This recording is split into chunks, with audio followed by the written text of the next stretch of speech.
وبارك وسلم تسليما كثيرا كثيرا. أما بعد فأعوذ بالله من الشيطان الرجيم. بسم الله الرحمن الرحيم. ضربت عليهم الذلة أينما ثقفوا إلا بحبل من الله وحبل من الناس وباءوا بغضب من الله وضربت عليهم المسكنة ذلك بأنهم كانوا يكفرون بآيات الله ويقتلون الأنبياء بغير حق ذلك بما عصوا وكانوا يعتدون. ليسوا سواء من أهل الكتاب أمة قائمة يتلون آيات الله آلاء الليل وهم يسجدون يؤمنون بالله واليوم الآخر ويأمرون بالمعروف وينهون عن المنكر ويسارعون في الخيرات وأولئك من الصالحين وما يفعلوا من خير فلن يكفروه والله عليم بالمتقين. آمنت بالله صدق الله مولانا العظيم. اللهم أنت ربي لا إله إلا أنت خلقتني وأنا عبدك وأنا على عهدك ووعدك ما استطعت أعوذ بك من شر ما صنعت أبوء لك بنعمتك علي وأبوء بذنبي فاغفر لي فإنه لا يغفر الذنوب إلا أنت. اللهم صل على محمد وعلى آل محمد كما صليت على إبراهيم وعلى آل إبراهيم إنك حميد مجيد. اللهم بارك على محمد وعلى آل محمد كما باركت على إبراهيم وعلى آل إبراهيم إنك حميد مجيد. আল্লাহ পাক রব্বুল আলামিন আমাদেরকে সূরা আলে ইমরানের 112 নম্বর আয়াত থেকে 115 নম্বর আয়াত পর্যন্ত তেলাওয়াত করা ও শোনার তৌফিক দান করেছেন, তাফসিরে বসার সুযোগ করে দিয়েছেন। শুকরিয়া আদায় করি আলহামদুলিল্লাহ। হাফেজ কোরআন কারীমের 4 নম্বর পারা 3 নম্বর পৃষ্ঠা এবং সূরা আলে ইমরানের 112 থেকে নিয়ে 115 নম্বর আয়াত পর্যন্ত তেলাওয়াত করা হয়েছে। আল্লাহ পাক আমাদের সকলকে এই আয়াতগুলোর উপরে পরিপূর্ণ বিশ্বাস অর্জন করা ও আমল করার তৌফিক দান করেন, আমিন। মুআজ্জাজ হাজিরিন, এই আয়াতগুলো ইহুদিদের ব্যাপারে নাজিল হয়েছে। বিগত তাফসীরে আলোচনা হয়ে গেছে। 111 নম্বর আয়াতে আল্লাহ পাক রব্বুল আলামিন বলেন, লা ইয়াদুররুকুম ইল্লা আযা। হে নবী, তুমি এবং তোমার অনুসারী যারা আছে তাদেরকে কেউ কোনো ক্ষতি করতে পারবে না, তবে কিঞ্চিত ক্ষতি হবে। কিছু ক্ষতি হতেই পারে, দুনিয়াতে চক্রান্ত করলে ক্ষতি হবে। তবে যদি তারা লড়াই ময়দানে আসে, তারা যদি লড়াই করতে আসে, যুদ্ধ করতে আসে, তারা যেহেতু বাতিল, তাদের পক্ষে আল্লাহ নেই, শয়তান তাদের অনুসারী, শয়তানের পথে তারা চলে, সুতরাং তারা ভেগে যাবে। তুম্মা লা ইউনসারুন, আর তারা বিজয়ী হবে না। এ হলো আগের আয়াত। নবীজি সাল্লাল্লাহু আলাইহি ওয়াসাল্লাম যখন মদিনাতে আসলেন, তখন সব থেকে বেশি কষ্ট দিয়েছে ইহুদি এবং মুনাফিকরা। এবং আমরা জানি যে ইহুদি নারী, ইহুদি মহিলা, ইহুদিরা অনেক কষ্ট দিয়েছে। কোন মহিলা কাটা বিছিয়ে রেখেছে নবীজিকে কষ্ট দেওয়ার জন্য। একবার নবীজিকে দাওয়াত দেওয়া হয়েছে যে বিষ পান করে তাকে হত্যা করা হবে, নাউযুবিল্লাহ। একবার তাকে এক জায়গায় বসানো হয়েছে তায়েফের ময়দানে, পাহাড়ের নিচে, যে সেখানে বসে কথা বলবে। উপর থেকে একজন নিযুক্ত করা হয়েছে, তুমি আমাদের কথা বলা অবস্থায় পাহাড়ের টুকরোটা ফেলে দিবে, নবীদের শেষ হয়ে যাবে, নাউযুবিল্লাহ। পারে নাই, আল্লাহ পাক সাহায্য করেছেন। মাল্লাহুল মাওলা ফালাহুল কুল, আল্লাহ পাক যার সাথে থাকেন দুনিয়ার কোনো কিছু তাকে কোনো ক্ষতি করতে পারে না। সূরা ফাতিরের মধ্যে আল্লাহ পাক বলেন, মা ইয়াফতাহিল্লাহু লিন-নাস মির রাহমাতিন ফালা মুমসিকা লাহা, আল্লাহ পাক যদি কাউকে দয়া করেন তো এই দয়াকে কেউ আটকাইতে পারে না, যে কোনো ভাবে তার কাছে পৌঁছে দেয়। ওয়া ইউমসিক ফালা মুরসিলা লাহু মিন বাদি, আল্লাহ পাক যদি কাউকে দয়া না করেন, যদি অনুগ্রহ না করেন, কোনোভাবে তাকে পৌঁছানো যাবে না। তার বাস্তব নমুনা হলো জীবন এবং মরণ। যতই চেষ্টা করি, যতই আমরা পিছনে পড়ে থাকি, টাকা পয়সা খরচ করি, যদি তার হায়াত না থাকে, যে কোনোভাবে সে বিদায় হয়ে চলে যাবে। আমরা যে চিকিৎসার জন্য চেষ্টা করি, এটা জীবিত থাকার জন্য না, এটা অবস্থার পরিবর্তনের জন্য। এই জন্য চিকিৎসার উদ্দেশ্য ইসলামে কি বলে সেটা আমাদের জানা দরকার। চিকিৎসা হলো একটি সুন্নাত আমল, নবী আলাইহিস সালাম করেছেন। চিকিৎসার উদ্দেশ্য হলো যে অবস্থার পরিবর্তন, তাবদীলুল আহওয়াল, অর্থাৎ আমি একটা অবস্থা আছি, এই অবস্থা আমার কষ্ট হচ্ছে, স্বাভাবিক অবস্থা না, আমি অবস্থা পরিবর্তন করতে চাই, এটার জন্য চিকিৎসা গ্রহণ করা। কিন্তু চিকিৎসার দ্বারা কেউ কি বলে আপনার জীবন ফিরে পায় না, জীবন ফিরে পায় না। এই জন্য হাদিসের মধ্যে এসেছে যে আল্লাহ পাক দুনিয়াতে যত রোগ দিয়েছেন তার চিকিৎসাও ব্যবস্থাও দিয়েছেন। মা আনজালাল্লাহু দাআন ইল্লা লাহু দাওয়া, তিরমিজি শরীফের হাদিস। আল্লাহ পাক যখনই কোনো রোগ দেন তো রোগের সাথে তার আপনার যে ঔষধ, এটাও আল্লাহ পাক নাজিল করেন। সুবহানাল্লাহ। মানুষ একটু চেষ্টা করে, মানুষ গবেষণা করে, আমরা মনে করি যে ঔষধ তো গবেষকরা তৈরি করেছে, ডাক্তাররা তৈরি করেছে। যদি এই উপকরণ আল্লাহ পাক না দিতেন তাহলে তৈরি করতে কিভাবে? উপকরণ তো আল্লাহ পাকের, অস্তিত্ব থেকে অস্তিত্ব তো তারা আনে নাই, তারা রূপান্তর করেছে, পরিবর্তন করেছে। কোন কোন রোগের ঔষধ দুধ, যদি আল্লাহ পাক দুধ না দিতেন তো সে চিকিৎসা করতে কিভাবে? কোন কোন ঔষধের আপনার গাছের রস ডাক্তার চিহ্নিত করে আপনি রসটা খাবেন, হ্যাঁ এইভাবে এই পদ্ধতিতে খাবেন, আল্লাহ যদি গাছটা না দিতেন। পাকিস্তানের বড় মুফতি তাকি উসমানী সাহেব দামাত বারাকাতুহু, উনি নিজে বয়ানের মধ্যে বলেছেন, উনি এক জায়গায় সফরে গিয়েছেন যে কোনো এক দেশে। ওই দেশে যাওয়ার পরে একটা গাছ দেখতে পেলেন, গাছ নিজে বর্ণনা করতেছেন। ওই গাছটির পাতা খুব দেখতে ভালোই লাগতেছিল, তো উনি তার কাছে গেলেন। ওই দেশের যে স্থানীয়, সে বলে, হুজুর গাছের কাছে যেন না, আপনি গাছের কাছে যাবেন না। বলে কেন? আপনি যদি গাছকে টাচ করেন, গাছকে ধরেন, কিছুক্ষণের মধ্যেই আপনার ওই গাছের বিষ আপনার শরীরে ঢুকবে, আপনি সাথে সাথে মারা যাবেন। আমরা তো জানি সাপের কামড়ে মারা যায়, গাছকে টাচ করলেও মারা যায়। তাহলে হুজুর জিজ্ঞাসা করলেন যে এটার উপায় কি? মানুষ তো ভুলে ধরতেই পারে, হতেই পারে, দুর্ঘটনা ঘটতেই পারে, তো এটার সমাধান কি হবে? তখন ওই ব্যক্তি বলে, হুজুর সমাধানও আল্লাহ পাক দিয়ে দিয়েছেন। সুবহানাল্লাহ। কিছুদূর পরে আরেকটা গাছ আছে, উনি নিজে বয়ান করেছেন আলহামদুলিল্লাহ রাব্বিল আলামিন। এই আয়াতের তাফসীর করতে গিয়ে আমি নিজে কয়েকবার শুনেছি ওনার বয়ান থেকে। উনি বলেন তার কিছু দূরে আরেকটা গাছ আছে, যদি কেউ এই গাছে হাত দেয় আর তার বিষ ভিতরে ঢোকে, কাটা ঢোকে, তো সাথে সাথে বিষাক্ত হবে, শরীরটা আপনার মারা যাবে। তো এই গাছের পাতা পাশে যেটা আছে, ওই গাছের পাতা যদি তাড়াতাড়ি চিবিয়ে খায়, সাথে সাথে তার নিরাময় হয়ে যাবে। সুবহানাল্লাহ। এটাই হলো আল্লাহ পাক। এখন দেখেন, বিপদ আল্লাহ দিয়েছেন, তার বিপদ থেকে বের করার পথ আল্লাহ পাক দিয়েছেন। এই জন্য মানুষ ঔষধ তৈরি করে না, মানুষ রূপান্তর করে, মানুষ গবেষণা করে। আল্লাহ পাক যদি সব আল্লাহ থেকে দিয়ে দিতেন তাহলে মানুষ তো দুনিয়াতে জান্নাত হয়ে যেত। এই জন্য আল্লাহ পাক করেছেন এটা চেষ্টা করে নাও। মানুষ বিল্ডিং বানায়, বিল্ডিং এর অস্তিত্ব মূল কি? বালি, মাটি, এইগুলোই তো।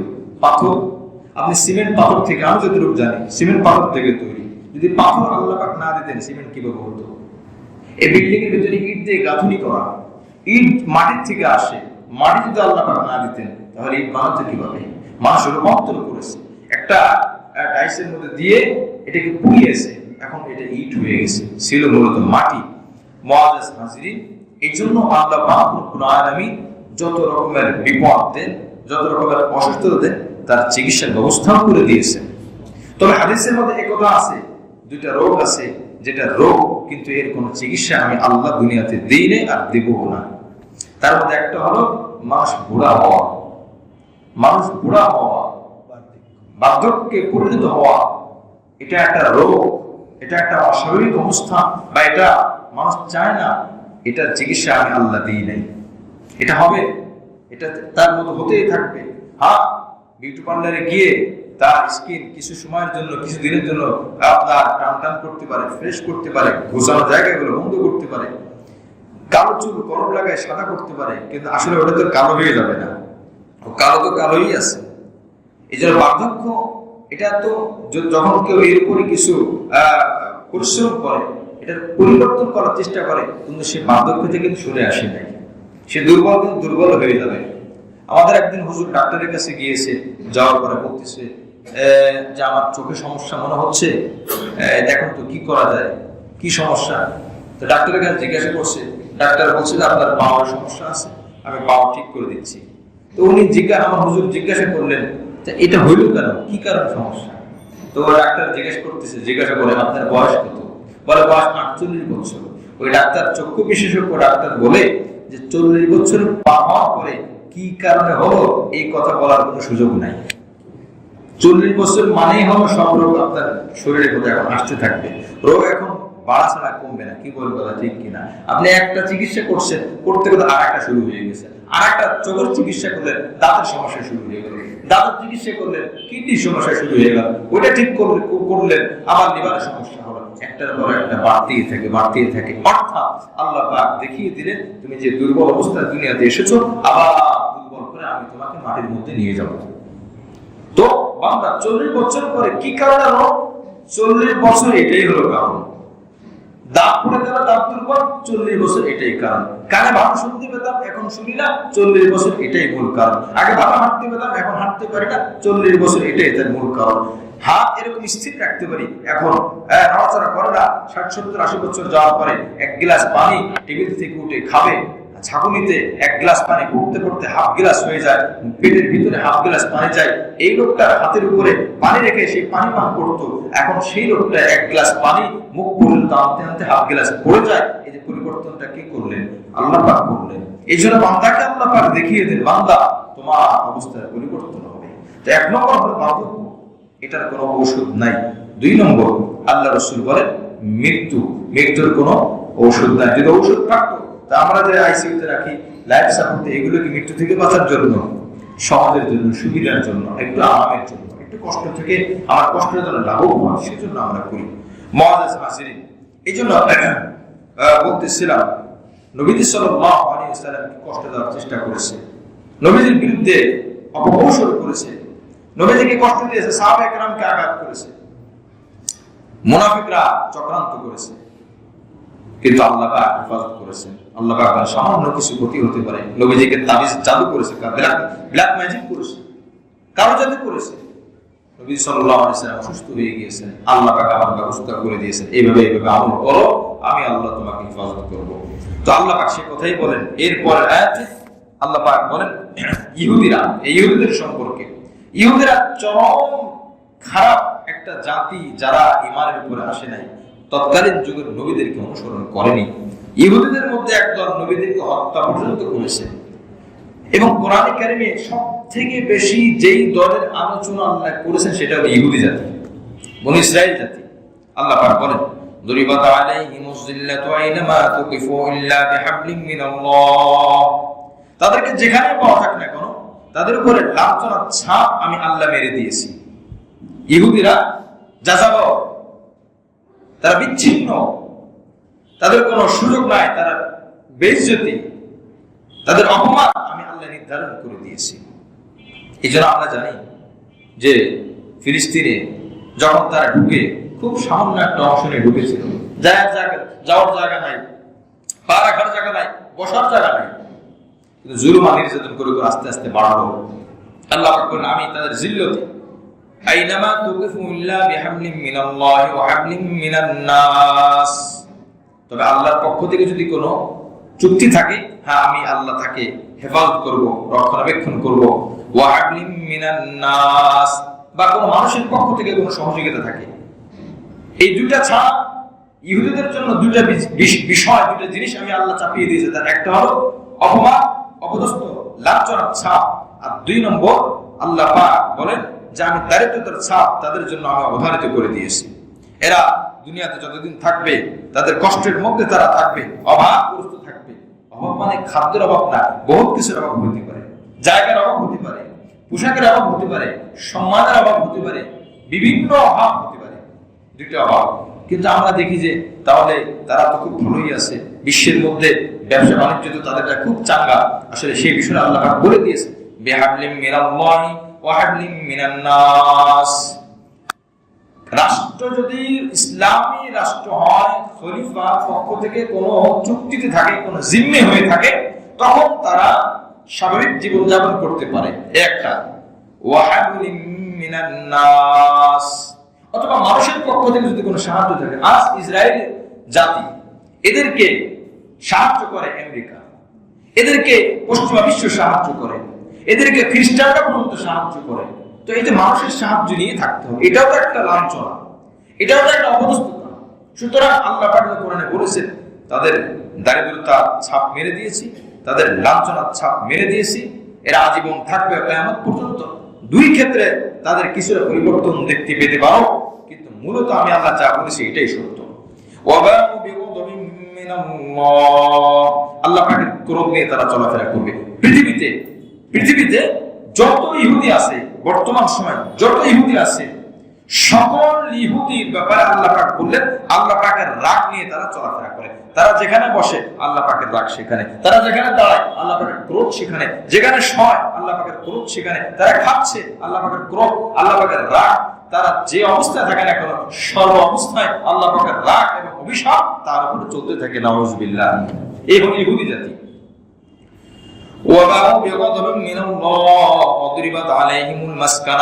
আমি আল্লাহ তাদের উপরে দারিদ্রতার অভাবের ছাপ মেরে দিয়েছি। কি কারণ? আল্লাহ পাক বলেন, আল্লাহ পাকের অনেক আয়াতকে তারা অস্বীকার করে। আমাদের নবীজিকে অস্বীকার করেছে, আমাদের নবীজির বিরুদ্ধে খারাপ কথা রটিয়ে দিয়েছে, পাগল করেছে, মিথ্যা প্রতিপন্ন করেছে। এই জন্য আল্লাহ পাক বলেন, তারা নবীদেরকে আল্লাহর আয়াতকে, কোরআনের আয়াতকে, কোরআনে বলেছেন ইনি মুহাম্মদ, ইনি শেষ নবী, তারপরে কোন নবী নাই, ইনি আখির নবী, সে আসলে তোমাদের তাকে অনুসরণ করতে হবে। তারা নবীকে মানে নাই। আসার নবীকে না মানার অর্থ হলো কোরআনের ওই আয়াতকে না মানা। এটাই আল্লাহ পাক বলেন, ওয়ায়াকতুলুনাল আমবিয়া বিগাইরি হক। আর তারা নবীদেরকে অন্যায়ভাবে হত্যা করেছে। হযরত জাকারিয়া আলাইহিস সালামকে হত্যা করা হয়েছে অন্যায়ভাবে, বিভিন্ন নবীদেরকে হত্যা করেছে তারা। এই কারা করেছে? ইহুদিরা করেছে। তাদের নিজেদের নবীকে, নবীরা যা বলেছে মানে নাই, নবীরা হক কথা বলেছে, সত্য কথা বলেছে, মানতে পারে নাই। তাদের সমস্যা হয়েছে, আর্থিক সমস্যা, সম্মানের সমস্যা, নবীর বিরুদ্ধে লেগে ব্যাস নবীকে হত্যা করেছে। এরপর আল্লাহ পাক বলেন, ওয়ায়াকতুলুনাল আমবিয়া বিগাইরি হক যালিকা বিমা আসাউ ওয়া কানু ইয়াতাদুন। তারা অবাধ্যতা করত, সীমালঙ্ঘনে তারা লিপ্ত থাকত, সদা সর্বদা তারা সীমালঙ্ঘনে অবাধ্যতা করত। এই হলো আয়াতের সংক্ষেপ কথা। তো এই আয়াতের মধ্যে আল্লাহ পাক ইহুদিদের আলোচনা করেন। এরপরে 13 নম্বর আয়াত, 113 নম্বর আয়াত, লাইসু সাওয়া। এই আয়াতের একটা শারীরিক প্রেক্ষাপট বলি, তাহলে আয়াতের অর্থটা বুঝে আসবে। নবীজি একদিন ঈশান নামাজের সময় নামাজের সময়তে নামাজ পড়তে আসবেন। নবীজি একটু বিলম্ব করে, একটু দেরি করে নামাজ পড়তে আসলেন। সাহাবায়ে কেরাম অপেক্ষা করলেন। নবী সাল্লাল্লাহু আলাইহি ওয়াসাল্লাম বিলম্ব করলেন, সাহাবায়ে কেরাম নামাজের জন্য অপেক্ষা করলেন। টাইম ওভার হয়ে গেছে, টাইম পার হয়ে গেছে, টাইম শেষ হয়ে গেছে। এরপর নবীজি আসলেন, নবীজি নামাজে দাঁড়ানোর জন্য।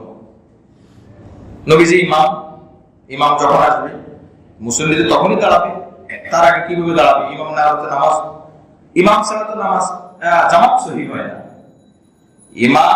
ইমাম তো জামাত সহিহ হওয়ার জন্য অন্যতম শর্ত, না হলে একে একে নামাজ হবে। আমাদের দেশের মধ্যে যে টাইম দেওয়া থাকে না, এই টাইমটা আসলে মুসল্লিদের সুবিধার জন্য। এই টাইমটা কিন্তু এরকম না যে এই টাইমে দাঁড়াতে হবে। কথাটা একটু পজিটিভ নেগেটিভ যে মাইন্ড গুলো আছে, ধারণাগুলো আছে, এগুলো বের করে কথাটা বুঝতে হবে। মক্কা মদিনাতে যারা গিয়েছেন বলেন তো, সেখানে কি নামাজের টাইম দেওয়া, আজানের টাইম দেওয়া? কথা যেহেতু চলে আসছে, আমরা মানতে পারি বা না পারি, অন্তত সঠিক শিক্ষাটা তো জানা দরকার। সঠিক শিক্ষা, আমি আপনি হন যেই করি, সঠিক শিক্ষা। ইসলামী রাষ্ট্রের সিস্টেম হলো যে ইমাম যে হবে তার দায়িত্ব, ইমাম মানে নেতা, কি বলে কথা ঠিক না? ইমাম যা হবে তাই, এটা তো আমরা বলি, কিন্তু যদি আধা মিনিট 10 সেকেন্ড দেরি হয় কথার কথা, তখন কিন্তু মনে একটা খারাপ লাগে। নেতা আমি মানলাম, আবার আমি আমার খারাপ লাগে, কাজ করবো, বিষয়টা একটু ব্যতিক্রম হয়ে গেল। নবী সাল্লাল্লাহু আলাইহি ওয়াসাল্লাম একদিন ফজরের নামাজে খুব বিলম্ব করে আসলেন। কেন নবীজি দেরি করতেন মাঝে মধ্যে? এই জন্য দেরি করতেন যে নির্দিষ্ট টাইমে পড়া এটা বাধ্যতামূলক না, সময় শুরু আছে শেষ আছে এর মধ্যে পড়তে হবে। ইমাম কখন দাঁড়াবে মুসল্লিদের সুবিধা খেয়াল করবে। এখন মুসল্লিদের বৃষ্টি হচ্ছে, মনে করেন মুসল্লি আসে 2-3 কাতার 3 কাতার মুসল্লি জমা হয়, কিন্তু বৃষ্টির কারণে 1 কাতার জমা হয়েছে। যদি সম্ভব হয় 2-4 মিনিট দাঁড়ালে আরো 1 কাতার মুসল্লি বাড়ে, তখন নিয়ম হলো টাইম দেওয়া আছে, মনে করেন 4:45 4:50 মিনিট দেওয়া, এটা মুস্তাহাব, এটা সুন্নাত আমল। কি বলে কথা ঠিক কিনা? সুন্নাত আমল। এটার উপরে দাঁড়ানো ফরজ না, ওয়াজিব না, সুন্নাত না। এটার অর্থ কি জানেন? এটার অর্থ হলো যে এই টাইমের আগে নামাজে দাঁড়াবে না। কথাটা ক্লিয়ার হচ্ছে কিনা? এই টাইমে আপনার টিকিটের মধ্যে লেখা থাকে 10টা 10 মিনিটে গাড়ি ছাড়বে, এর মানে কি? এর মানে হলো 10টা 10 মিনিট আগে ছাড়বে না, কিন্তু পরে ছাড়ে কি ছাড়ে না? 5 মিনিট দেরি হয়, 10 মিনিট দেরি হয়, হতেই পারে, সমস্যা হতেই পারে। এটা তো আজরাইল আলাইহিস সালামের মৃত্যু কবজ করার সময় না, এর পরেও হবে না, আগেও হবে না। কি বলে কথা ঠিক কিনা?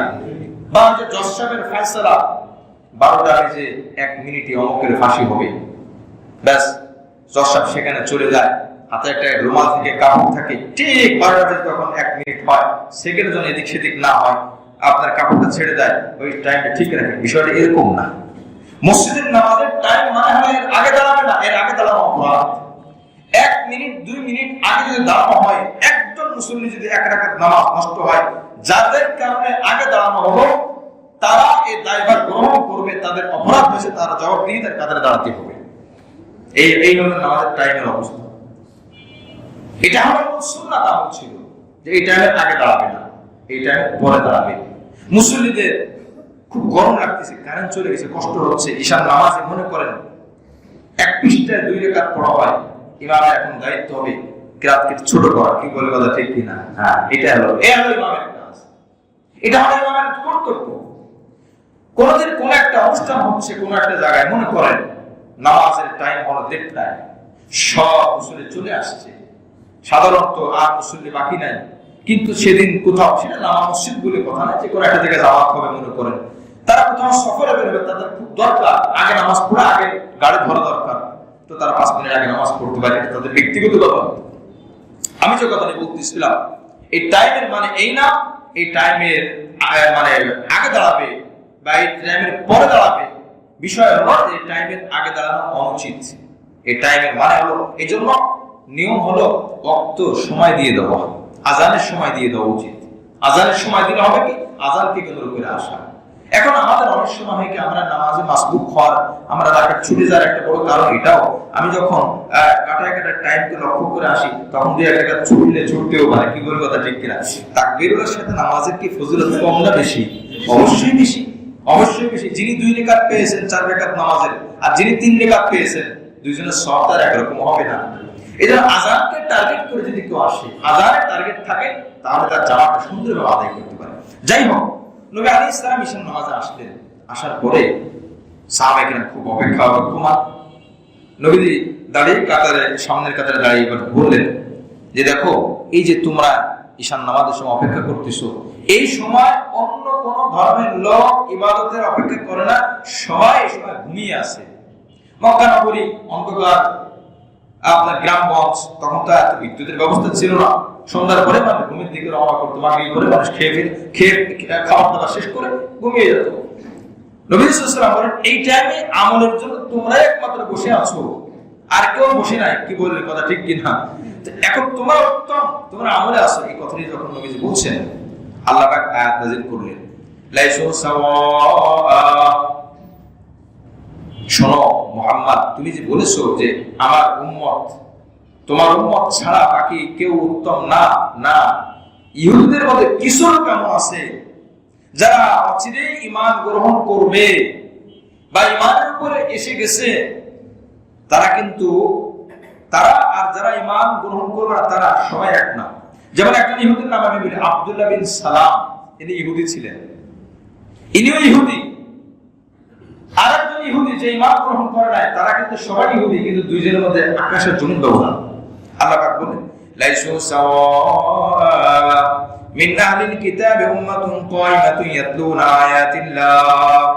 সব ইহুদিরা একরকম না।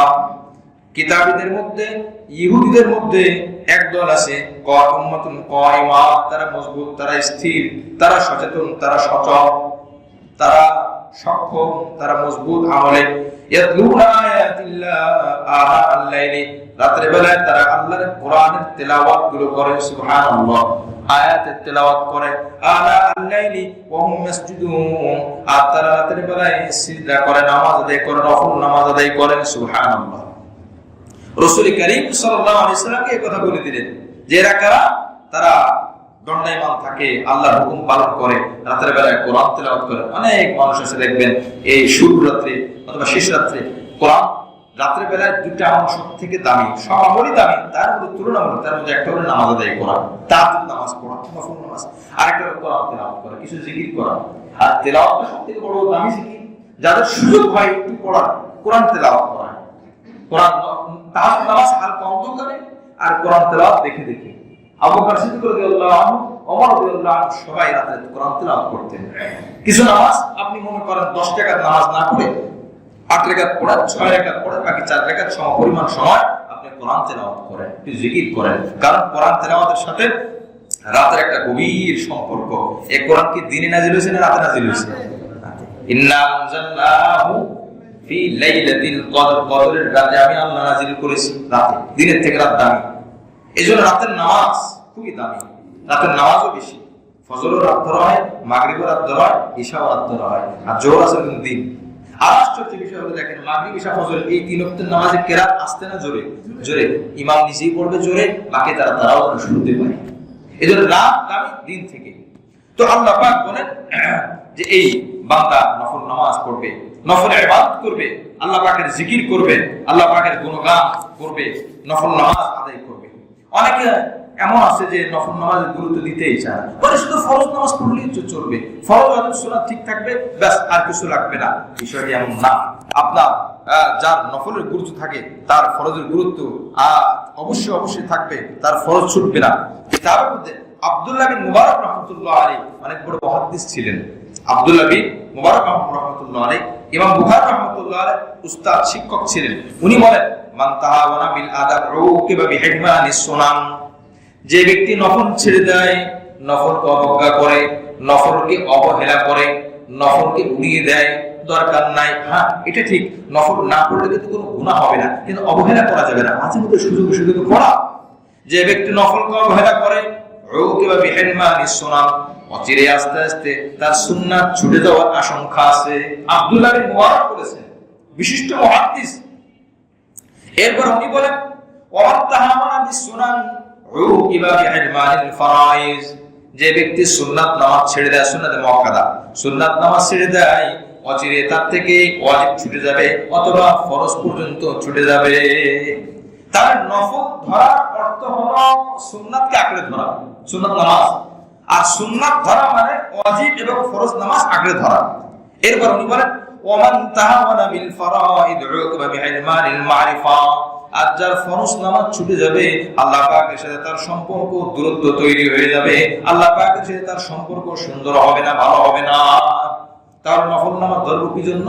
সুন্নাতকে ধরে রাখার জন্য। আর সুন্নাত থাকলে ওয়াজিব ফরজ ঠিক থাকবে। মুআজ্জাজ হাজিরিন, রাসূল করিম সাল্লাল্লাহু আলাইহি ওয়াসাল্লাম তিরমিজি শরীফের 413 নম্বর হাদিসের মধ্যে বলেন, বান্দাকে কিয়ামতের ময়দানে ওঠানো হবে। ইন্না আওয়ালা মা ইউহাসাবু বিহিল আবদু ইয়াওমাল কিয়ামা মিন আমালিহি সালাতুহু ফাইন সালাত ফাকাদ আফলাহা ওয়া আনজা ওয়া ইন ফাসাদাত ফাকাদ গাবা ওয়া খাসিরা। কিয়ামতের ময়দানে বান্দাকে ওঠানো হবে, এরপরে হিসাব নেওয়া দাও, নামাজের হিসাব দাও, আমলের হিসাব দাও। বান্দা যদি নামাজের হিসাব দিতে পারে ব্যাস সফল কাম। আর যদি নামাজের হিসাবে সে ঘাপলা থাকে, অসুবিধা থাকে, তো সে ক্ষতিগ্রস্ত হবে।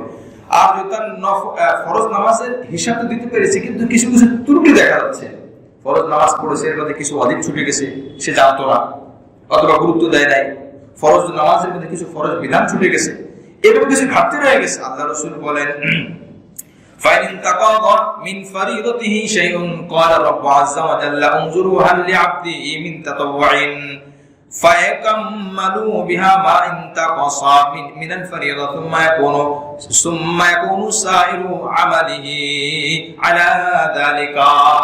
বান্দার নফল দেখা যায় কিছু নফল আছে, আবার ফরজের ঘাটতি আছে, আল্লাহ পাক বলবেন ওই নফলটা টান দিয়ে নিয়ে ফরজের ঘাটতির মধ্যে ঢুকাও, ফরজ ঘাটতি পূর্ণ করো। ফরজের ঘাটতি পূর্ণ হয়ে গেল, আল্লাহ পাক বললেন তোমার ফরজ সুন্দর হয়ে গেছে, আমি আল্লাহ খুশি হয়ে তোমাকে জান্নাতে পাঠিয়ে দিলাম, যাও। সুবহানাল্লাহ। এজন্য নফলের গুরুত্ব অনেক। রাসূল কারীম সাল্লাল্লাহু আলাইহি ওয়াসাল্লাম মুসলিম শরীফের 448 নম্বর হাদিসের মধ্যে বলেন, একজন সাহাবী এসে বলতেছে, ইয়া রাসূলুল্লাহ আখবিরনি বিআমালিন আ'মালুহু ইদখিলনিল জান্নাহ ইদখিলিল্লাহু বিল জান্নাহ। হে আল্লাহর রাসূল, আপনি আমাকে এমন একটা আমল শিখিয়ে দেন যে আমল করলে আল্লাহ পাক আমাকে জান্নাতে প্রবেশ করাবে। সুবহানাল্লাহ। এই আমলটা কি তার দরকার, আমাদের দরকার নেই? সবার দরকার। তো এই কি আমল? ফাসাকাতা, নবী চুপ থাকলেন। সুম্মা সালতুহু, ওই সাহাবী বললেন আমি আবার প্রশ্ন করলাম, হুজুর কিছু আমল শিখিয়ে দেন যার দ্বারা জান্নাতে যাওয়া যায়। নবী আলাইহিস সালাম চুপ থাকলেন। সুম্মা সালতুহু আস-সালিসা, ওই সাহাবী তৃতীয়বার আবার প্রশ্ন করলেন, হুজুর জান্নাতে যাওয়ার আমল শিখিয়ে দেন। এরপর ফাকাল সাআলতু আন যালিকা রাসূলুল্লাহ সাল্লাল্লাহু আলাইহি ওয়াসাল্লাম ফাকাল আলাইকা বিকাথরাতিস সুজুদি লিল্লাহি ফাইন্নাকা লা তাসজুদু লিল্লাহি সাজদাতান ইল্লা রাফা'াকা আল্লাহু বিহা দারাজাতান ওয়া হাত্তা আনকা বিহা খাতিয়াতা। রাসূল বলেন দেখো তুমি তোমার সিজদাকে বাড়িয়ে দাও। সুবহানাল্লাহ। কি বাড়িয়ে দাও? সিজদা। সিজদা কিসে আছে বেশি? জানাজার নামাজে। জানাজার নামাজে? কোন নামাজে? নফল নামাজে। আচ্ছা বলেন সিজদা বাড়ানোর অর্থ কি ফরজ নামাজ বাড়ানো? আপনি যদি ইশার নামাজ 5 রাকাত পড়েন নামাজ হবে, ওই পিছনের 4 রাকাত শুদ্ধ নষ্ট হবে। মাগরিবের নামাজ যদি আপনি মুহাব্বত করে 6 রাকাত, যা নামাজ তো আল্লাহর জন্য, 3 রাকাত আল্লাহর জন্য, 6 রাকাত আল্লাহর জন্য, একসাথে 3 রাকাত পড়বো, নামাজ হবে।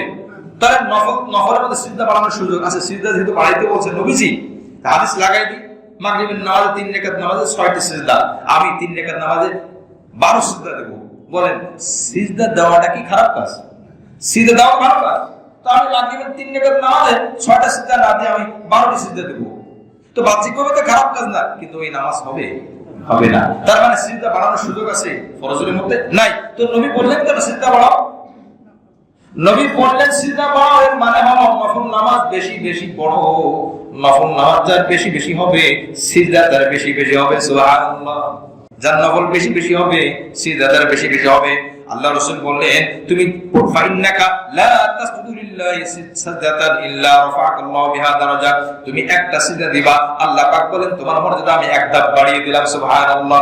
বান্দা আরেকটা সিজদা দিল, আরেকটু বাড়িয়ে দিল, আরেকটা সিজদা হলো, আরেকটু বাড়িয়ে দিল, আরেকটা সিজদা দিল, আরেকটু বাড়িয়ে দিল, 100 সিজদা দিল, 100 মর্যাদা বাড়লো, 1000 সিজদা হলো, 1000 মর্যাদা বাড়লো। সুবহানাল্লাহ। 1 লাখ সিজদা 1 লাখ মর্যাদা। হাসরের ময়দানে মর্যাদা দেখে মানুষ আফসোস করবে, হায় একই সাথে চলাফেরা করছি, তার মর্যাদা 1 লক্ষ উপরে আর আমার মর্যাদা 1 লক্ষ উপরে।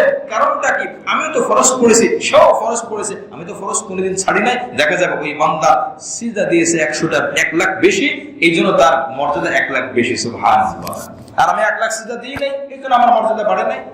রাসূল বলেন ওয়া হাত্তা আনকা বিহা খাতিয়া, শুধু মর্যাদা বাড়বে না তা না, বান্দা একটা সিজদা দিবা তোমার আমলনামা থেকে একটা করে গুনাহ মুছে দেওয়া হবে। সুবহানাল্লাহ। তাহলে নফল নামাজের গুরুত্ব আছে নাকি নাই? বলেন অবশ্যই আছে। রাসূল কারীম সাল্লাল্লাহু আলাইহি ওয়াসাল্লাম বুখারী শরীফের riwayat, খুব গুরুত্বপূর্ণ একটা হাদিস, 6502 নম্বর হাদিস। আল্লাহ রাসূল বলেন ইন্নাল্লাহ ক্বালা, আল্লাহ তাআলা, এটা হাদিসে কুদসি। হাদিসে কুদসি মানে যেটা সরাসরি আল্লাহ থেকে শব্দটা শুধু নবীজি। হাদিসে কুদসি যেই হাদিসের মধ্যে দেখবেন আছে ক্বালাল্লাহু তাআলা, আল্লাহ পাক বলেছেন। এটা আল্লাহ পাক বলেছেন 2 জায়গায় হয়, এখনো কোরআনে হয় আর এখনো হাদিসে হয়। সরাসরি যদি কোরআনে হয় তাহলে কোরআন, আর যদি সেটা হাদিসে পাওয়া যায় ওটা হাদিসে কুদসি। তো তো আল্লাহ পাক বলেছেন আর রাসূল বলেছেন, দুইটার মধ্যে এতটুকু পার্থক্য। আল্লাহ পাক বলেছেন এটা হাদিসে কুদসি, যেটা আল্লাহ থেকে সরাসরি। তো এই আমি এখন যে হাদিসটি পড়বো বুখারী শরীফের 6502 নম্বর হাদিস, 6502 নম্বর হাদিস। এই হাদিসের মধ্যে আল্লাহ রাসূল বলেন, ইন্নাল্লাহ ক্বাল, আল্লাহ পাক বলেন, মান আদালি ওয়ালিয়ান ফাকাদ আযানতুহু বিল হারবি, যে ব্যক্তি আমার কোন ওলির সাথে, আমার কোন বান্দার সাথে বিদ্বেষ রাখবে, আমার কোন বান্দার সাথে শত্রুতামি করবে, দুশমনি করবে, আমি আল্লাহ তার বিরুদ্ধে যুদ্ধের ঘোষণা দিলাম। জোরে বলে নাউযুবিল্লাহ। আপনি কি মনে করেন কথাটা? সুদ খাওয়া কি পরিমাণ গুনাহ? কোরআনের মধ্যে আল্লাহ পাক বলেন, فإن لم تأذنوا فأذنوا بحرب فإن لم تفعلوا فأذنوا بحرب من الله। যদি কেউ সুদ খায়, সুদ খাওয়াটা চরম পরম গুনাহ। আল্লাহ তাআলা বলেছেন, সুদ যে ব্যক্তি খাবে, আমি আল্লাহ স্বয়ং নিজে তার বিরুদ্ধে যুদ্ধের ঘোষণা দিলাম। তার সুদ ভয়াবহ একটা বড় কারণ হলো আল্লাহ যুদ্ধের ঘোষণা দিয়েছেন। এবার চিন্তা করেন, যে ব্যক্তি আল্লাহর ওলি, আল্লাহর খাঁটি বান্দা, আল্লাহর হুকুমগুলো বাহ্যিকভাবে সব মানে, সেও কি আল্লাহর ওলি না? আচ্ছা, আল্লাহর ওলির পরিচয় কি হাদিসের শেষের মধ্যে আমরা পেয়ে যাব। আল্লাহর ওলির সাথে, আল্লাহর কোন খাঁটি বান্দার সাথে যদি কেউ বিদ্বেষ রাখে, যদি কেউ দুশমনি করে, আল্লাহ পাক বলেন, আমি তার বিরুদ্ধে যুদ্ধের, আমি নিজে আল্লাহ, ফেরেশতা দিয়ে না, মালাকুল মউত দিয়ে না, নবী দিয়ে না, মুসলমান দিয়ে না, আমি নিজে আল্লাহ পাক তার বিরুদ্ধে যুদ্ধের ঘোষণা দিলাম। নাউযুবিল্লাহ। ভয়াবহ কথা। মান আদালি ওয়ালিয়ান ফাকাদ আযানতুহু বিল হারবি ওয়া মা তাকাররাবা ইলাইয়া আবদি বিশাইইন আহাব্বা ইলাইয়া মিম্মা ইফতারাতু আলাইহি। বান্দা ফরজ নামাজের মাধ্যমে আমার নৈকট্য অর্জন করে, তবে ওয়া মা যালু আবদি ইয়াতাকাররাবু ইলাইয়া বিন নওয়াফিল হাত্তা উহিব্বুহু। বান্দা যখন নফল নামাজ বেশি বেশি পড়ে, নফল ইবাদত বেশি বেশি করে, আল্লাহ পাক বলেন এক পর্যায়ে আমি আল্লাহ তাকে ভালোবেসে ফেলি। সুবহানাল্লাহ। হাত্তা উহিব্বুহু, হাত্তা উহিব্বাহু, আমি আল্লাহ তাকে ভালোবেসে ফেলি। কি করতে করতে? নফল করতে করতে। তার নফল করার গুরুত্ব আছে নাকি নাই? আল্লাহর ভালোবাসা দরকার নাই? তা আল্লাহর ভালোবাসা দরকার হয়, তার নফল কেন ছাড়বো? নফল ছাড়ার মধ্যে আল্লাহর ভালোবাসা নাই, নফল ধরার মধ্যে আল্লাহর ভালোবাসা আছে। আল্লাহ নিজে বলেন, তোমার আমাকে ভালোবাসা লাগবে না, নফল ধরো, হক আদায় করো, আমি আল্লাহ তোমাকে ভালোবাসবো। সুবহানাল্লাহ। এরপর রাসূল বলেন, ফাইদা আহবাবতুহু, প্রশ্ন কেমন যে আল্লাহ, আপনি যদি কাউকে ভালোবাসেন তাহলে কি হয়, কি লাভ হয়? আল্লাহ রাসূল বলেন, আল্লাহ পাক বলেন, আমি যখন কোন বান্দাকে ভালোবেসে ফেলি, কুনতুস সামউহু আল্লাযী ইয়াসমাউ বিহি, আমি ওই বান্দার কান হয়ে যায় যে কান দিয়ে বান্দা শুনতে থাকে। সুবহানাল্লাহ। আল্লাহ পাক বলেন, আমি তার কান, আমি আল্লাহ তার কান হয়ে যায় যেই কান দিয়ে সে কি করে, শোনে। ওয়া কুনতুম, এরপর রাসূল বলেন, ওয়া বাসারাহু আল্লাযী ইউবসিরু বিহি, আমি আল্লাহ তার চোখ হয়ে যায় যেই চোখ দিয়ে বান্দা দেখে। সুবহানাল্লাহ। এরপর রাসূল বলেন, ওয়া ইয়াদাহু আল্লাযী ইয়াবতুশু বিহা, আমি আল্লাহ ওই বান্দার হাত হয়ে যায় যে হাত দিয়ে বান্দা ধরে। সুবহানাল্লাহ। 4 নম্বর, ওয়া রিজলাহু আল্লাতী ইয়ামশি বিহা, আমি ওই বান্দার পা হয়ে যায় যে পা দিয়ে বান্দা চলাফেরা করে। সুবহানাল্লাহ। ওয়া ইনসানানি লাউতিয়ান্নাহু, বান্দা আমার কাছে তখন যা চায়, জবান দিয়ে চাইছে, বান্দার জবান দিয়ে চাওয়া মানে আল্লাহ জবান দিয়ে চাওয়া, বান্দার চোখ দিয়ে তাকানো মানে আল্লাহর চোখ দিয়ে তাকানো। বান্দা হাত উপরে তুলছে, আল্লাহর কাছে চাইছে, কেমন যেন আল্লাহ পাক চাইছে। তো বান্দাকে বলে, এই বান্দা তুমি যখন আমার কাছে চাও, লাউতিয়ান্নাহু, আমি আল্লাহ তোমাকে অবশ্যই অবশ্যই দান করব। সুবহানাল্লাহ। এরপরে আল্লাহ রাসূল বলেন, ওয়ালা ইন ইসতাআযানি লাউঈযান্নাহু, বান্দা যখন আমার কাছে কোন বিপদ থেকে মুক্তি চায়, আল্লাহ আমি একটা বিপদে পড়ছি, আমি জাহাজে আছি, জাহাজটা ডুবে যাচ্ছে, আমি অন্ধকারে আছি, আমি বিপদের মধ্যে আছি, শয়তান আমাকে ধরে ফেলেছে, আপনি আমাকে মুক্তি দেন। আল্লাহ পাক সাথে সাথে বলেন, আমি তোমাকে মুক্তি দিয়ে দিলাম। সুবহানাল্লাহ। এখন একটা প্রশ্ন, সে প্রশ্ন হলো, আল্লাহ রাসূল সাল্লাল্লাহু আলাইহি ওয়াসাল্লাম বলেছেন যে বান্দার হাত হয়, বান্দার পা হয়, এটার ব্যাখ্যাটা কি? বান্দার আল্লাহ কি বান্দার হাত হতে পারে? বললেন যে হাদিসের মধ্যে, তার মানে বোঝা গেল এই হাদিস বোঝার জন্য কি অনুবাদ যথেষ্ট না ব্যাখ্যা লাগবে? ব্যাখ্যা লাগবে না? হাদিস যদি বোঝার জন্য ব্যাখ্যা লাগে, কোরআন তো আরো লাগবে। কি বল কথা ঠিক কিনা? এই জন্য তো কোরআনের তাফসীর মজলিস, এটা কিন্তু কোরআন অনুবাদের মজলিস না। অনুবাদ দিয়ে বোঝা যাবে না, অনুবাদ দিয়ে আমল করা যাবে না। হ্যাঁ, জ্ঞান অর্জন হবে, পূর্ণ জ্ঞান অর্জন হবে না, পূর্ণ জ্ঞান অর্জন হবে না। যদি পূর্ণ জ্ঞান অর্জন হতো আমাদের নবীজিকে পাঠানোর কোনো প্রয়োজন ছিল না। আল্লাহ পাক নিজে বলেছেন, নবী আমি তোমাকে পাঠিয়েছি কেন জানো? তোমার উপর কোরআন নাযিল করছি লিতুবাইয়িনা লিন-নাস, তুমি বয়ান করে করে মানুষকে কোরআন বুঝিয়ে দেবে। জোরে বলে সুবহানাল্লাহ। কোরআন বয়ান করা ছাড়া, তাফসীর করা ছাড়া এই কোরআন কোন মায়ের ছেলের সাহস নাই, সে দুঃসাহস নাই যে কোরআন বুঝাইতে পারে আর সে বুঝতে পারে। কি বলেন কথা ঠিক কিনা? কোন মানুষের সাধ্যে এর মধ্যে নাই। যদি থাকতো তা আমাদের নবীজির আগে থাকতো। নবী সাল্লাল্লাহু আলাইহি ওয়াসাল্লাম কোরআন বুঝিয়েছেন আর আল্লাহ নিজে বলেছেন। এখন এই কথার অর্থ কি যে আল্লাহর হাত হয়ে যায়, আল্লাহ তার চোখ হয়ে যায়? এই কথার অর্থ তাফসীরে একেবারে ব্যাখ্যা করুন তো, বুখারী শরীফ ব্যাখ্যা করুন আছে ফাতহুল বারী এই কিতাবের মধ্যে এসেছে, ওয়াল জাওয়াবু মিন আওজাহিন আহাদুহা আন্নাহু ওয়ারাদা আলা সাবিল আত-তামথীল ওয়াল মা'না কুনতু সামআহু ওয়া বাসারাহু ফি ইথারিহি আমরি। এর অর্থ হলো ওই বান্দা যা কিছু দেখে, যা কিছু শ্রবণ করে, সে চিন্তা করে আল্লাহর হুকুম এখানে আছে কিনা, আল্লাহর নির্দেশ আছে কিনা, আল্লাহ ধরতে বলছেন কিনা, ওই চিন্তা করে করে ধরে, চিন্তা করে করে দেখে, চিন্তা করে করে শোনে। এর মানে হলো বলে বান্দা তুমি কেমন যেন আমার চোখ দিয়ে তুমি দেখলা, সুবহানাল্লাহ, আমি তোমার চোখ হয়ে গেলাম। সহজ উত্তর, যে ব্যাখ্যা এখানে লাগছে আল্লাহর কাম হয়ে যায়, আল্লাহর চোখ হয়ে। 2 নম্বর রাসূলের ব্যাখ্যার মধ্যে এসেছে 2 নম্বর উত্তর, ওয়াল মা'না কুনতু সামআহু ফাহুয়া ইহিব্বু তাআতি ওয়া ইথরু খিদমাতি কামা ইহিব্বু হাযিহিল জাওয়ারিহ।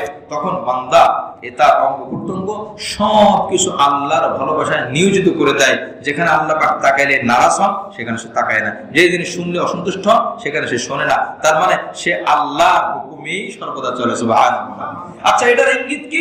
বান্দা যখন বেশি বেশি নফল নামাজ পড়ে তখন আল্লাহ পাক অটোমেটিক তার চোখ, তার কান, তার হাত, তার পা এগুলো আল্লাহ নিজের নিয়ন্ত্রণে নিয়ে নেন। এরপরে বলেন, এই আমার বান্দা তুমি যে আমল করবা, তুমি যা দেখবা, তুমি যা শুনবা, তুমি যা ধরবা, তুমি যেদিকে যাবা তোমার নিয়ন্ত্রণে এখন নাই। আমি আল্লাহ তোমাকে আমার হুকুম পালন করার জন্য সহজ করে দিয়েছি। যে জিনিসের দিকে তাকাইলে আমি খুশি হই, আমি তোমাকে সহজ করে দিলাম, সেদিকে তুমি তাকাবা। সুবহানাল্লাহ। যে জিনিস শুনলে আমি নারাজ হই, আমি রাগ হই, আমি তোমাকে কঠিন করে দিলাম, ওটা তুমি সহজে শুনতে পারবা না। সুবহানাল্লাহ। তাহলে কত ফায়দা। এবার চিন্তা করেন, আল্লাহ বলে যে আমি বান্দার হাত হয়ে যাই, কান হয়ে যায়, এর কারণ কি? সহজ করে দিলেন আল্লাহ পাক। মুআজ্জাজ হাজিরিন, এরপরে রাসূল করিম সাল্লাল্লাহু আলাইহি ওয়াসাল্লাম হাদিসের মধ্যে আরো বলেন যে বান্দা তোমার নফলের ফজিলত কি? এই নফলের ফজিলত আপনি নফল অধ্যায়, প্রত্যেকটা হাদিসের কিতাবের মধ্যে আপনি নফল অধ্যায় পাবেন, ওখানে বহুত হাদিস এসেছে। আরেকটা হাদিস রাসূল করিম সাল্লাল্লাহু আলাইহি ওয়াসাল্লাম বলেন, كنت أبيت مع رسول الله صلى الله عليه وسلم فأتيته بوضوئه وحاجته فقال لي سل فقلت أسألك مرافقة في الجنة। এক সাহাবী এসে বলতেছে, ইয়া রাসূলুল্লাহ, রাতের বেলায় নবীজি তাহাজ্জুদ নামাজ পড়তে উঠছে। তো এরপরে নবীজি তাহাজ্জুদ নামাজের আগে ওযু করা লাগবে, ওযুর জন্য পানি লাগবে। ওই সাহাবী দৌড় দিয়ে পানি নিয়ে গেছে, হুজুর এই জন্য আমি আপনার জন্য পানির ব্যবস্থা করলাম। সুবহানাল্লাহ। একজন মানুষের পানি পিপাসা লাগছে, ঠিক আপনি বুঝতেছেন যে পানি পিপাসা লাগছে, তার বলা ছাড়াই তার সামনে পানি হাজির করা হয়। বলেন তো দিন থেকে কেমন দোয়া আসবে? অথচ 1 গ্লাস পানির দাম কি 1 টাকাও না। ধরতে গেলে 1 লিটার পানি এখানে 80 পয়সা 70 পয়সা বিক্রি হয়। 1 লিটার পানি। একজন মানুষ বাথরুমে গেলে দেখলেন টিস্যু খুঁজতেছে, একটু বিচলিত যে টিস্যুটা পাচ্ছি না, তখন আপনি আপনার পকেটে আছে কাশকির বলেন, নেন ভাই আপনি টিস্যু নেন। সে কিন্তু আপনার কাছে চাই না, চাওয়া ছাড়াই যখন তাকে দিবেন সে কিন্তু একটা মুস্কি হাসি আপনার দিকে তাকিয়ে মারবে, কি বলবে কথা ঠিক না? এইটাই দোয়া। এটা জিনিসটা ছোট কিন্তু দোয়াটা অনেক বড়, আর এটা বড় পছন্দ হয় আল্লাহ পাকের কাছে। আমরা জানি এক দুষ্টু মহিলা যে কুকুরকে দেখতেছে আপনার কূপের পাশে এসে জিহ্বা বের করে হাঁপাইতেছে, খুব গরম হাঁপাইতেছে, চেষ্টা পানির দিকে বারবার তাকায়, পানির দিকে বারবার তাকায়। কোন আগের যুগের ঘটনা নবী আলাইহিস সালাম বর্ণনা করেছেন। তখন ওই মহিলা তার কাপড় দিয়ে কাপড় ভিজালো, কূপ থেকে পানি উঠালো, আপনার কোনো ইয়াও ছিল না, বালতি ছিল না, তো ওই পানি কাপড় দিয়ে ভিজে ওই কুকুরের মুখে এরকম দিল, আর কুকুরটা তার দিকে তাকিয়ে থাকলো। আল্লাহ রাসূল সাল্লাল্লাহু আলাইহি ওয়াসাল্লাম বলেন, ওই কুকুরের ভাষা ছিল না, সে কোনো মানুষ না, মানুষ তো উত্তম মাখলুক, কুকুর তো একটা নিকৃষ্ট প্রাণী। ওই মহিলার মধ্যে কুকুরের ভালোবাসা জেগেছে, তার প্রতি একটু উদারতা দেখিয়েছে। আল্লাহ পাক বলেন যে কুকুর ভিতর থেকে দোয়া করেছে, দোয়ার বদৌলতে আমি আল্লাহ তোমাকে জান্নাতে বানিয়ে দিলাম। সুবহানাল্লাহ। কুকুরের দোয়া জান্নাত। এটা কুকুরের দোয়াতে জান্নাত হতে পারে, কারণ কুকুর হাত তুলে দোয়া করছে, ঠিক নামাজ পড়ছে, তো এটাই হলো মনের দোয়া। তো বলতেছিলাম যে রাসূল করিম সাল্লাল্লাহু আলাইহি ওয়াসাল্লামের খিদমতে পানি হাজির করলেন। পানি হাজির করার পরে এরপর রাসূল খুশি হয়ে গেলেন। এখন রাসূল যখন কাউকে বলেন সব থেকে প্রিয়, অনেক সম্পদশালী, অনেক বড় রকমের ধনী মানুষ, আপনি তাকে একটু উপকার করলেন বা আপনি তার খেদমত করলেন, তখন সে খুশি হয়ে যদি আপনাকে বলে, বলো তোমার কি লাগবে, এই কথা বলাটাই মানে আপনি কি আমাদের জান্নাতে অর্ধেক চলে গেলেন। এখন রাসূল কারীম সাল্লাল্লাহু আলাইহি সাল্লাম ওই ব্যক্তিকে বলতেছে যে ফাকালা লি সাল, নবী বলেন তোমার কি লাগবে আমার কাছে চাও। ওই ব্যক্তি বলে ফাকুনতু আসআলুকা মুরাফাকাতা ফিল জান্নাহ, হে আল্লাহর রাসূল আমি আপনার কাছে আর কিছু চাই না, আমি জান্নাতে আপনার সাথে থাকতে চাই। সুবহানাল্লাহ, আমি জান্নাতে আপনার সাথে থাকতে চাই। দুনিয়াতে আর কি হবে, দুনিয়া তো কিছুদিন পর শেষ হয়ে যাবে, দুনিয়াতে আজীবন থাকতে পারবো না। আসআলুকা মুরাফাকাতাকা ফিল জান্নাহ ক্বাল আও গায়রা যালিক, এটা ছাড়া আর কিছু চাও না, আর কিছু লাগবে না। আমরা বলে ওই জামানে আমরা বলতাম ইয়া রাসূলুল্লাহ আপনারা তো আল্লাহ পাক অনেক কিছু দিয়েছেন, আমার একটু বাড়ি দেন, আমার গাড়ি দেন, দুনিয়া সব কিছু দেন। সাহাবায়ে কেরামের সামনে দুনিয়াটা ছিল অন্ধকার, আখিরাতটা ছিল স্পষ্ট। কি বলেন কথা ঠিক কিনা? এই জন্য এক সাহাবী বলে ঈমান বাড়ানোর জায়গা আমাদের নাই। কারণ কি, তোমরা দুনিয়াতে দেখে দেখে যেগুলো বিশ্বাস করো, আমরা আখিরাতটা না দেখে ওর থেকে বেশি বিশ্বাস করি। সুবহানাল্লাহ, এই জন্য জান্নাত যদি আমাদের সামনে হাজির করা হয়, দেখার পরে তো তোমাদের ঈমান বাড়বে, আমরা না দেখে রাসূলের কথা শুনে এবার ঈমান মানে নিয়েছি। সুবহানাল্লাহ। আবু বকর সিদ্দিক বলছে রাসূল বলছে মিরাজে গিয়েছে, রাসূল জবান থেকে বলছে, বলে হ্যাঁ রাসূলের জবান থেকে বলছে, মুহাম্মাদের জবান থেকে বলছে, মক্কায় থাকা অবস্থায়। আবু বকর বলে যদি মুহাম্মাদের জবান থেকে বলে থাকে আমি আর কিছু বলতে চাই না, আর কোনো মন্তব্য করতে চাই না, আমি এতটুকু বলবো যে মুহাম্মদ সত্য বলেছে। সুবহানাল্লাহ, এই জন্য তার নাম আবু বকর সিদ্দিক, সত্যবাদী, চির সত্যবাদী।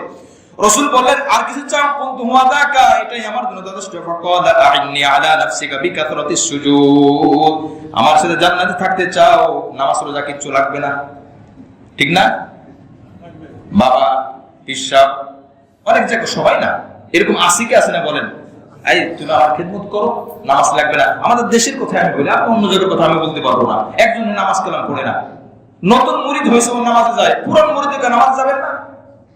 ঢাকার মধ্যে একজন বড় পিসাব বলে তুমি কয়দিনের মুরিদ? বলে আমি 3 দিনের মুরিদ।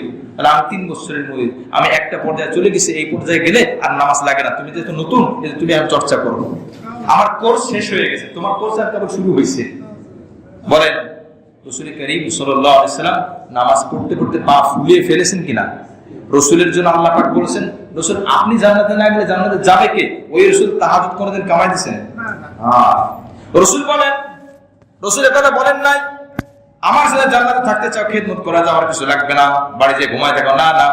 রাসূল বলেন আমাকে একটু সাহায্য করো, তোমাকে যেন আমি আমার সাথে জান্নাতে রাখতে পারি। কি সাহায্য?